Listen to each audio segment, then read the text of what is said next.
سامعین، شاعر نے کیا خوب کہا ہے، آ میں تجھ کو بتلاؤں تقدیر امم کیا ہے، آ میں تجھ کو بتلاؤں تقدیر امم کیا ہے، شمشیر سنا اول طاؤوس رباب آخر۔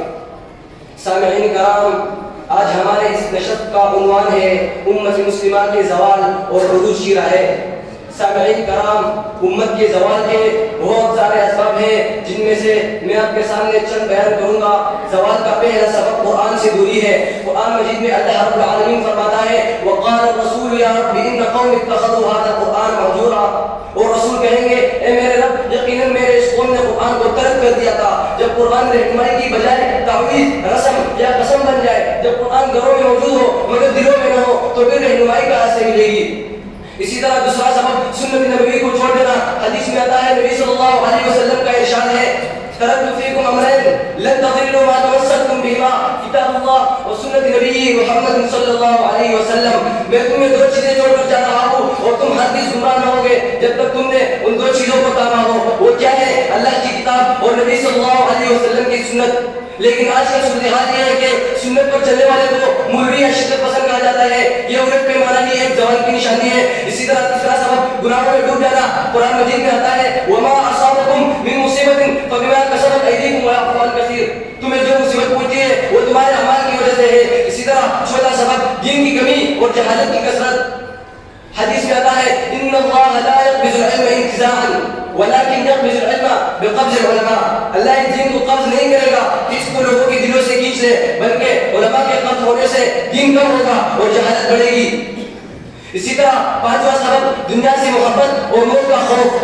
حدیث میں آتا ہے یوشک ان تداعى علیکم الامم واہل الوحل حب الدنیا وکراہیۃ الموت، اگر تم دنیا کی محبت اور موت سے نفرت میں مبتلا ہو جاؤ گے تو قومیں تم پر ٹوٹ پڑے گی۔ آج سے یہی ہو رہا ہے، لوگ دنیا کے پیچھے دوڑ رہے ہیں اور آخرت سے غافل ہے۔ اب سوال ہے امت کا تمہارا عروج کیسے ہوگا؟ اللہ کا قانون بدلتا نہیں۔ جس چیز نے صحابہ کو عروج دی ہے آج وہی چیز ہمیں بھی عروج دے سکتی ہے۔ وہ کیسے؟ اگر ہم قرآن کی طرف توجہ اختیار کریں۔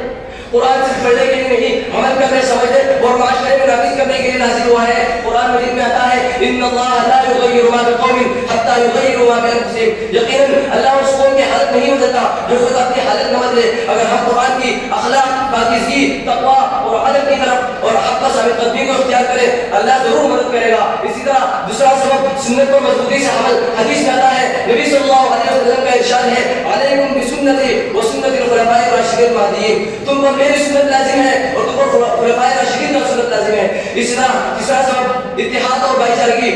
عروج کا سبب ہمیشہ اتحاد میں رہا ہے۔ قرآن مجید میں آتا ہے نبی صلی اللہ علیہ وسلم، قرآن مجید میں اللہ رب العالمین فرماتا ہے وَاعْتَصِمُوا بِحَبْلِ اللَّهِ جَمِيعًا وَلَا تَفَرَّقُوا، تم اللہ کی رسی کو مضبوطی سے تان لو اور تم جدا نہ ہو۔ اسی طرح چھوٹا سبب گناہوں سے توبہ اور اصلاح۔ قرآن مجید میں اللہ رب العالمین فرماتا ہے یا ایھا الذین آمنوا توبوا الی اللہ توبۃ نصوحا۔ اسی طرح پانچواں سبب عدل، انصاف اور اخلاق کو مضبوط کرنا۔ اسلام کا پہلا انقلاب اخلاص سے آیا تھا۔ حدیث میں آتا ہے نبی صلی اللہ علیہ وسلم کا ارشاد ہے انما بعثت لاتمم مکارم الاخلاق، یقیناً مجھے اچھے اخلاق کی تکمیل کے لیے بھیجا گیا ہے۔ سامعین کرام، امت کا زوال ہمارے ہی اندر سے شروع ہوا ہے اور اس کا عروج بھی ہمارے اندر کی تبدیلیوں سے شروع ہوگا۔ اگر ہم قرآن کو تاب لیں، سنت کو اپنائیں، گناہوں سے بچیں، ایک دوسرے سے محبت کریں، عدل قائم کریں اور آخرت کو مقصد بنائیں۔ میں آخر میں اپنا موضوع ایک شعر پر ختم کرنا چاہوں گا کہ خدا نے آج تک اس قوم کی حالت نہیں بدلی، خدا نے آج تک اس قوم کی حالت نہیں بدلی۔